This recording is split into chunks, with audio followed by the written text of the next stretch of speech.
Dans un petit village du Sénégal nommé Guindié, connu pour ses traditions mystiques et son profond respect des esprits ancestraux, vivait une jeune femme nommée Saéné, orpheline depuis son enfance. Elle avait été recueillie par la doyenne du village, Mamedaba, une femme sage et réputée pour ses connaissances dans l'art des masques sacrés. Ces masques, disait-on, renfermaient des pouvoirs capables de relier le monde des vivants à celui des esprits. Dès son plus jeune âge, Saéné se sentait attirée par ces masques. Un jour, alors qu'elle fouillait dans la hutte de Mamedaba, elle découvrit 4 masques à l'apparence étrangement mystique, chacun étant orné de motifs différents et semblant raconter une histoire propre. Mamedaba, qui observait discrètement, l'interpella. Ces masques ne sont pas comme les autres, ils appartiennent à l'ancienne lignée des gardiens de l'équilibre. Leur pouvoir est immense, mais dangereux pour les cœurs non préparés. Malgré les avertissements de Mamedaba, une force irrésistible poussait Saéné à en apprendre davantage. Cette même nuit, elle fit un rêve étrange, un énorme baobab en feu, des cris résonnant dans le vent, et les 4 masques suspendus dans les branches de l'arbre. Elle se réveilla en sueur avec une certitude inexplicable. Son destin était lié à ces masques. Le lendemain, Mamedaba lui raconta l'histoire des masques. Chacun représente un élément essentiel à l'équilibre du monde, la terre, l'eau, le feu et l'air. Mais ils avaient été dispersés dans différentes régions du pays pour éviter qu'une seule personne n'en abuse. Si ces masques tombaient entre de mauvaises mains, le chaos s'abattrait sur la terre. Un défi se dessinait, et Saéné décida alors qu'elle retrouverait les masques pour protéger leur pouvoir. Mais elle ignorait encore que d'autres forces, bien plus sombres, convoitaient ces reliques. Le premier masque, celui de la terre, se trouvait à Ngoré, un village situé au pied des montagnes de Fouta Djallon.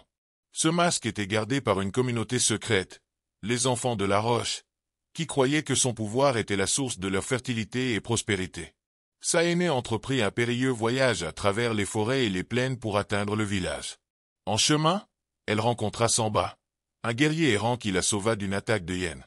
Samba, intrigué par sa quête, décida de l'accompagner. Ensemble, ils découvrirent que le masque était protégé par une énigme ancienne. La légende disait que seule une âme pure, capable de comprendre le langage de la terre, pourrait réveiller le masque. Saéné dut affronter plusieurs épreuves pour prouver sa valeur. Elle gravit une montagne escarpée, trouva une source cachée et écouta les murmures du vent qui lui soufflait des indices.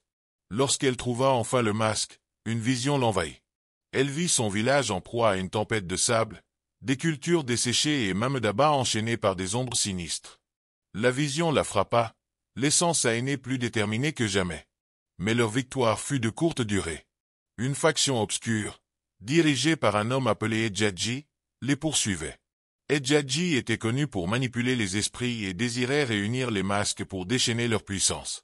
Une bataille s'ensuivit, et bien que Saéné et Samba parvinrent à fuir, ils savaient qu'ils étaient maintenant des cibles. Le masque de l'eau était caché dans le lac mystique de Redba, dont les eaux roses cachaient bien des secrets. Selon la légende, le masque était protégé par une sirène nommée Mamiwata, capable de piéger les intrus dans un labyrinthe sous-marin. Saéné et Samba se lièrent d'amitié avec un pêcheur local, Issa, qui accepta de les guider sur le lac. Mais une fois au centre, leur embarcation fut engloutie par une vague mystérieuse. Ils se réveillèrent dans une grotte sous-marine illuminée par des cristaux scintillants. Mamiwata leur apparut sous la forme d'une femme élégante aux yeux étincelants. Elle leur posa 3 questions. Qu'est-ce qui nourrit la vie mais peut la détruire? Qu'est-ce qui est visible mais ne peut être touché? Qu'est-ce qui est infini mais peut être enfermé dans une goutte?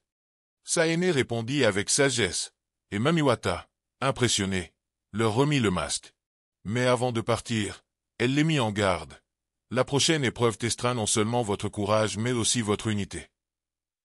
En remontant à la surface, ils constatèrent que le ciel était sombre et lourd, et Edjadji les attendait sur la berge, entouré d'une armée d'ombre. Une confrontation inévitable se préparait. Avec 2 masques en leur possession, Saéné et Samba devaient à présent trouver les masques du feu et de l'air. Cependant, Edjadji possédait déjà le masque de l'air et manipulait ses pouvoirs pour créer des tempêtes et des tornades. Le dernier masque, celui du feu, était caché dans le volcan de Kédougou, une région connue pour ses terres hostiles. En arrivant au volcan, ils découvrirent que l'entrée était gardée par un géant de lave. Saéné dut faire appel à la puissance des masques de la terre et de l'eau pour l'apaiser. Elle comprit que les masques ne pouvaient fonctionner qu'en harmonie. En atteignant le sommet, elle trouva le masque du feu, mais Edjadji les épiait et tendit une embuscade. Une bataille épique s'engagea. Samba affronta les soldats de l'ombre tandis que Saene combinait les pouvoirs des masques pour contrer Edjadji. Lorsqu'elle utilisa les 4 masques ensemble, une énergie lumineuse émergea, purifiant les éléments et bannissant Edjadji dans le monde des esprits. De retour à Guindier, Saene replanta les masques dans leur sanctuaire, jurant de les protéger pour l'éternité. Elle était désormais reconnue comme la gardienne de l'équilibre, celle qui avait restauré l'harmonie entre les éléments. Le calme était revenu à Guindier, mais Saene ne pouvait ignorer les conséquences de ses actions. Les esprits des anciens gardiens apparurent dans ses rêves pour lui transmettre une nouvelle mission. Former une nouvelle génération de protecteurs capables de préserver l'équilibre des éléments. Chaque masque devait être confié à un individu digne et capable. Samba, à ses côtés, proposa de parcourir le continent pour trouver ses élus.